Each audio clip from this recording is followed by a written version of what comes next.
আল্লাহ, আমাদের যে সমস্ত আত্মীয় স্বজন আপনজনরা কবরবাসী, তাদের সওয়াব রিসানির নিয়তে একবার ফাতিহা, 3 বার সূরা ইখলাস পড়ি। বিসমিল্লাহির রহমানির রহিম। আলহামদুলিল্লাহি রাব্বিল আলামিন। আর-রাহমানির রহিম। মালিকিদ ইয়াকা না'বুদু ওয়া ইয়াকা নাস্তাঈন। ইহদিনাস সিরাতাল মুস্তাকিম। সিরাতাল লাযীনা আন'আমতা আলাইহিম গায়রিল মাগদূবি আলাইহিম قل هو الله الله الصمد لم يلد ولم يولد ولم يكن له كفوا احد. بسم الله الرحمن الرحيم. الله الصمد. بسم الله الرحمن الرحيم. الله الصمد.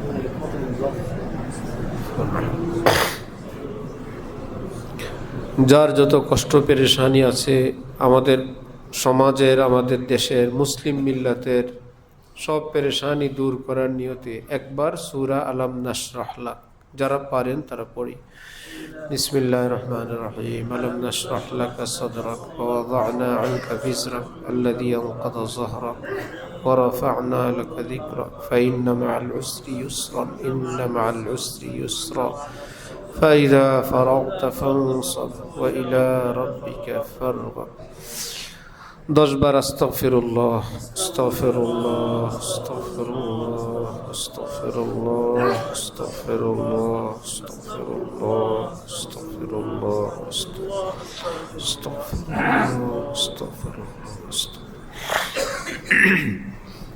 আলহামদুলিল্লাহি রাব্বিল আলামিন والصلاة والسلام على سيد المرسلين وعلى آله وأصحابه أجمعين.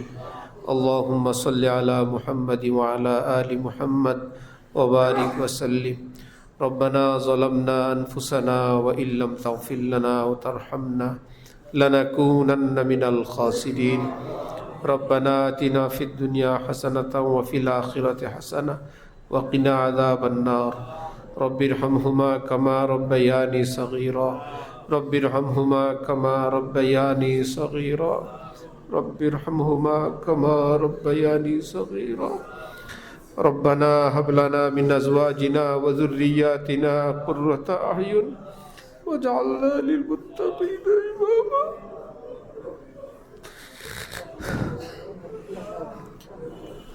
ربنا هب لنا من أزواجنا وذرياتنا قرة أعين واجعلنا للمتقين إماما. رب اجعلني مقيم الصلاة ومن ذريتي. رب اجعلني مقيم الصلاة ومن ذريتي. ربنا وتقبل دعاء.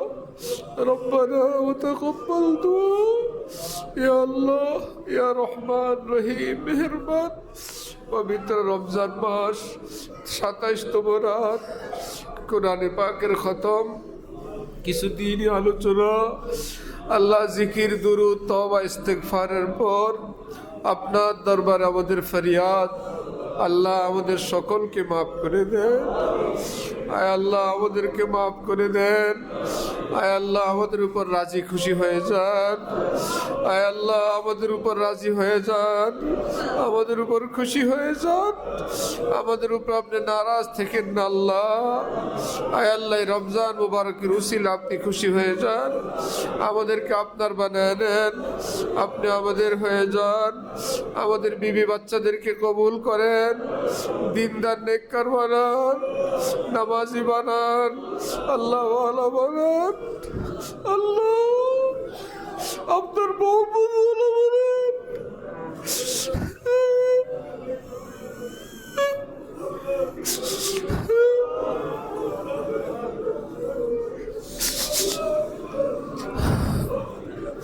আল্লাহ আমাদের মা বাবাকে মাফ করে দেন। আয় আল্লাহ তাদেরকে মাফ করে দেন। আয় আল্লাহ যারা কবরে, তাদের কবর আযাব বন্ধ করে দেন। যারা জীবিত হায়াতে বরকত দেন। আল্লাহ দাদা নাই, বুবু নাই, নানা আত্মীয় স্বজন কবরে কি হালে আছে মাওলা, আয় আল্লাহ তাদের কবরে আপনি শান্তি দান করেন। আয় আল্লাহ তাদের পক্ষ থেকে আমরা ক্ষমা চাই, মাফ করে দেন। আল্লাহ না বুঝে কত কিছু করলো, নিজের স্ত্রী সন্তানকে খাওয়ানোর জন্য কত ভুল করে থাকতে পারে মাওলা, মাফ করে দেন। আয় আল্লাহ তাদের কবরকে কিয়ামত পর্যন্ত জান্নাতের টুকরা বানায় দেন। আয় আল্লাহ সব মুসলমানকে মাফ করে দেন। আয় আল্লাহ সারা পৃথিবীর মুসলমানদের উপর রহমত দান করেন, জালিমদেরকে হেদায়েত দান করেন, জালিমদেরকে আপনি অন্যায় থেকে বিরত থাকার তৌফিক দান করেন। আয় আল্লাহ যাদের ভাগ্যে হেদায়েত নাই, আসমানি গজব দিয়ে আপনি ধ্বংস করে দেন। আয় আল্লাহ আপনি হালাক করে দেন। আয় আল্লাহ তাদের রাজ্য রাজত্ব ধ্বংস করে দেন। আয় আল্লাহ মুসলমানদের দুশ্মন, মানবতার দুশ্মনদেরকে আপনি শেষ করে দেন। আল্লাহ আয় আল্লাহ চিহ্নিত এই বেয়াদবদেরকে আপনি হালাক করে দেন। আয় আল্লাহ যাদেরকে আমরা দেখি না, জানি না, আড়ালে আড়ালে যারা আয় আল্লাহ মদত করে সেগুলোকেও হালাক করে দেন। আয় আল্লাহ যারা মুসলমানকে ধ্বংস করতে চায় আপনি তাদেরকে ধ্বংস করে দেন। আয় আল্লাহ যারা মুসলমানের বাইতুল মুকাদ্দাস ধ্বংস করতে চায় তাদেরকে ধ্বংস করেন। আয় আল্লাহ মুসলমানের মাদ্রাসা, মসজিদ, ঈমান, আকীদা আয় আল্লাহ হেফাজত ফরমান। আজ কদর আমাদেরকে করার তৌফিক দান করেন। হক্কানি ওলামাদের হায়াতে বরকত দান করেন। সারা পৃথিবীর মাদ্রাসাগুলোকে আপনি কবুল ফরমান। সমস্ত দিনই মাদ্রাসার জরুরত গায়েব থেকে পুরা করে দেন। মুসলমানদেরকে আলিমদের সঙ্গে জুড়ে থাকার তৌফিক দান করেন। আমাদের এই দেশকে আপনি কবুল ফরমান, ইসলামের জন্য কবুল ফরমান। দেশকে নিরাপদ বানায় দেন, স্বনির্ভর বানায় দেন, শক্তিশালী বানায় দেন। तमाम মামালিক ইসলামিয়াকে আয় আল্লাহ এলমে, আমলে, মালে, দৌলতে, সমরস্ত্রে শক্তিশালী বানায় দেন। বিশ্বের দরবারে সম্মানের সঙ্গে মাথা উঁচু করার ব্যবস্থা করে দেন। আয় আল্লাহ শাসকদেরকে জনগণের হক আদায় করার তৌফিক দান করেন। দিনওয়ালা, ইমানওয়ালা হওয়ার তৌফিক দান করেন। আয় আল্লাহ আজকের এই রাতে আপনার বান্দেগানরা কত কিছু চাইবে আপনার কাছে মাওলা। আয় আল্লাহ আপনি সকলের নেক দোয়া কবুল করে নেন। আয় আল্লাহ মুসলিম উম্মার জন্য আপনি শান্তির ফয়সালা করেন। আল্লাহ আয় আল্লাহ সকলের অন্তরের নেক দোয়া কবুল ফরমান। বিবি বাচ্চাদেরকে দিনদার বানায় দেন, আল্লাহ ওয়ালা নামাজি বানায় দেন, অভাব অনটন দূর করে দেন, হালাল রুজিতে বরকত দেন, ঋণ পরিশোধ করে দেন, সুস্থতার জিন্দেগি দান করেন। আল্লাহ ঘরে ঘরে কোনো পেরেশানি অশান্তি থাকলে দূর করে দেন। আয় আল্লাহ অল্প কয়েক দিনের জীবন সুখ শান্তিতে আপনাকে ডেকে হালাল খেয়ে যাওয়ার তৌফিক দান করেন। আয় আল্লাহ আপনি বলছেন মুসলিম না হয়ে কবরে আসবা না। আল্লাহ আমাদেরকে পাক্কা মুসলমান হয়ে কবরে যাওয়ার তৌফিক দান করেন। আল্লাহ দাওয়াত ও তাবলীগের এই ভাঙ্গন আপনি দূর করে দেন। আয় আল্লাহ ভুলওয়ালাদেরকে তওবা করার তৌফিক দান করেন। আয় আল্লাহ আগের চেয়ে আরো সুন্দর খেদমতে তৌফিক দান করেন। আয় আল্লাহ আপনার ওলিরা যে যেখানে আছেন হায়াতে বরকত দান করেন। আয় আল্লাহ तमाम মাদারিস, মাসাজিদ, মারাকিজ ইসলামিয়াকে আপনি হেফাজত ফরমান। যারা এর খেদমত করে তাদেরকেও হেফাজত করেন। আয় আল্লাহ এই মসজিদ আয় আল্লাহ যারা তৈরি করলেন, এই পর্যন্ত যত খেদমাত করলেন কিংবা নামাজ পড়াইলেন, পড়লেন, দান অনুদান করলেন, আয় আল্লাহ সকলকে দোনো জাহানে আপনি কবুল ফরমান। আপনার খাস রহমতের ছায়া আপনি তাদেরকে কবুল ফরমান। আয় আল্লাহ এই ব্যবসায়ী এলাকার মুসলমানদেরকে আয় আল্লাহ ইজ্জত আফিয়তের সঙ্গে ব্যবসা করার তৌফিক দান করেন। আল্লাহ সব বিপদ আপদ থেকে আপনি হেফাজত ফরমান। পরস্পরের একে অপরকে মহব্বত করার তৌফিক দান করেন। যে কোনো গুনার কথা থেকে দূরে থাকার তৌফিক দান করেন। জুলুম, অত্যাচার, ধোঁকা, প্রতারণা থেকে হেফাজত ফরমান। যারা ঋণগ্রস্ত ঋণ পরিশোধের তৌফিক দান করেন। যাদের হক অন্যের কাছে আটকা সেটা উদ্ধারের ব্যবস্থা করে দেন। আয় আল্লাহ থাকার মতো ঘর বাড়ি নাই যাদের ব্যবস্থা করে দেন। উপযুক্ত ছেলে মেয়ে থাকলে বিয়ে শাদীর ব্যবস্থা করে দেন। নিঃসন্তানকে সন্তান দান করেন। সন্তানওয়ালাদেরকে ফরমাবরদার বানায় দেন। আয় আল্লাহ মা বাবাকে সন্তানের হক, সন্তানকে মা বাবার হক আদায়ের তৌফিক দান করেন। আল্লাহুম্মা ইন্না নাসআলুকা হুব্বাক ওয়া হুব্বা মান ইউহিব্বুক ওয়াল আমাল আল্লাযী ইউবাল্লিগুনা হুব্বাক। ইয়া আল্লাহ আল্লাহুম্মা ফাক্কিহনা ফিদ্দীন ওয়া হাব্বিবনা ইলান নাস।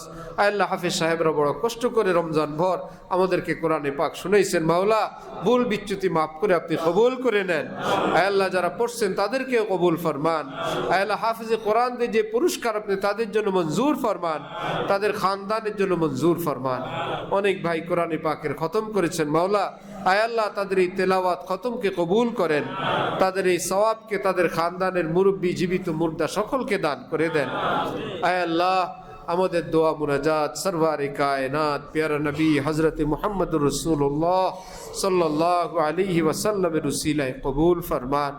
আয় আল্লাহ আমাদের মাদ্রাসা মারকাজুল ইহসান আয় আল্লাহ আপনার এক দান আয় আল্লাহ আপনি মাদ্রাসাকে কবুল ফরমান, দেশের জন্য উপমহাদেশের জন্য শ্রেষ্ঠ প্রতিষ্ঠান বানিয়ে দেন।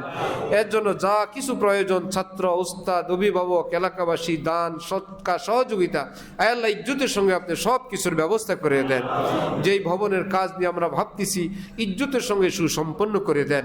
আয় আল্লাহ আমাদের চাওয়ার চেয়ে বহুগুণ বড় এরিয়া আপনি দান করেন। আয় আল্লাহ দেশ সারা উস্তাদ ছাত্র আপনি দান করেন। আয় আল্লাহ আমাদের সকলের দোয়া মুনাজাত আপনার হাবিবের সদকায়ে কবুল ফরমান। সুবহান রাব্বিকা রব্বিল ইজ্জাতি আম্মা ইয়াসিফুন ওয়া সালামুন আলাল মুরসালিন।